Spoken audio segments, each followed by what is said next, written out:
Assalamualaikum warahmatullahi wabarakatuh. Selamat pagi anak-anak semuanya. Kembali lagi bersama Ibu Gina Hanifah di mata pelajaran IPS kelas 7. Nah, sebelum kita mulai pelajaran, baiknya kita berdoa terlebih dahulu. Berdoa dimulai.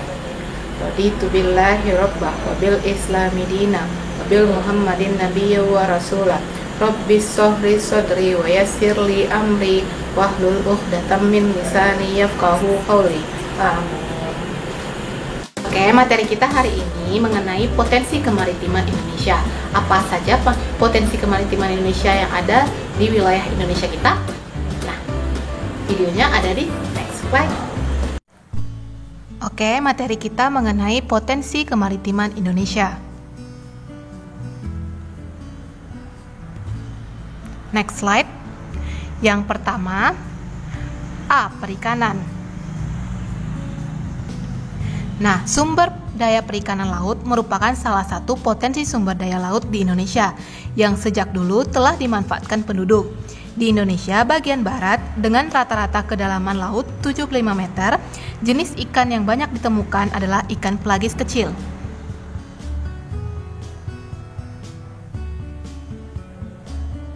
Selain ikan yang tersedia di lautan, penduduk Indonesia juga banyak yang melakukan budidaya ikan, terutama di daerah pesisir. Di pantai utara Pulau Jawa, banyak masyarakat yang mengembangkan usaha budidaya ikan dengan menggunakan tambak. Jenis ikan yang dikembangbiakkan di sana adalah ikan bandeng dan udang. Next slide. Yang kedua itu ada hutan mangrove. Nah, hutan mangrove sendiri merupakan atau bisa dikenal dengan hutan bakau adalah tipe hutan yang berada di daerah pasang surut air laut. Saat air pasang, hutan mangrove digenangi oleh air laut, sedangkan pada saat air surut, hutan mangrove bebas dari genangan air laut.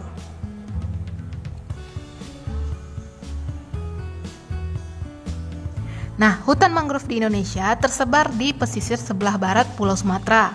Beberapa bagian ada di pantai utara Pulau Jawa, sepanjang pesisir Pulau Kalimantan, pesisir Pulau Sulawesi, pesisir sebelah selatan Papua, dan beberapa pulau kecil lainnya. Kemudian kita akan membahas fungsi hutan mangrove, di mana fungsi hutan mangrove itu ada dua. Yang pertama adalah fungsi ekologis. Fungsi ekologis hutan mangrove adalah sebagai habitat atau tempat hidup binatang laut untuk berlindung, mencari makan, dan berkembang biak. Fungsi ekologis yang lain dari hutan mangrove adalah untuk melindungi pantai dari abrasi air laut. Yang kedua, ada fungsi ekonomis. Nah, fungsi ekonomis hutan mangrove merupakan nilai ekonomis dari kayu pepohonan dan makhluk hidup yang ada di dalamnya. Biasanya, penduduk memanfaatkan kayu sebagai bahan kayu bakar atau bahan pembuat arang. Yang ketiga ada terumbu karang. Nah, terumbu karang adalah terumbu atau batuan sedimen kapur di laut yang terbentuk dari kapur yang sebagian besar dihasilkan dari koral atau binatang yang menghasilkan kapur untuk kerangka tubuhnya. Jika ribuan koral membentuk koloni, koral-koral tersebut akan membentuk karang. Nah, keanekaragaman hayati terumbu karang sebagai potensi sumber daya laut di Indonesia juga yang tertinggi di dunia. Di dalamnya terdapat 2.500 jenis ikan, 2.500 jenis moluska, 1.500 jenis udang-udangan, dan 590 jenis karang. Terumbu karang banyak ditemukan di wilayah Indonesia karena suhu perairan laut Indonesia antara 21 sampai 29 derajat Celcius. Sampai di sini dulu pembahasan kita hari ini.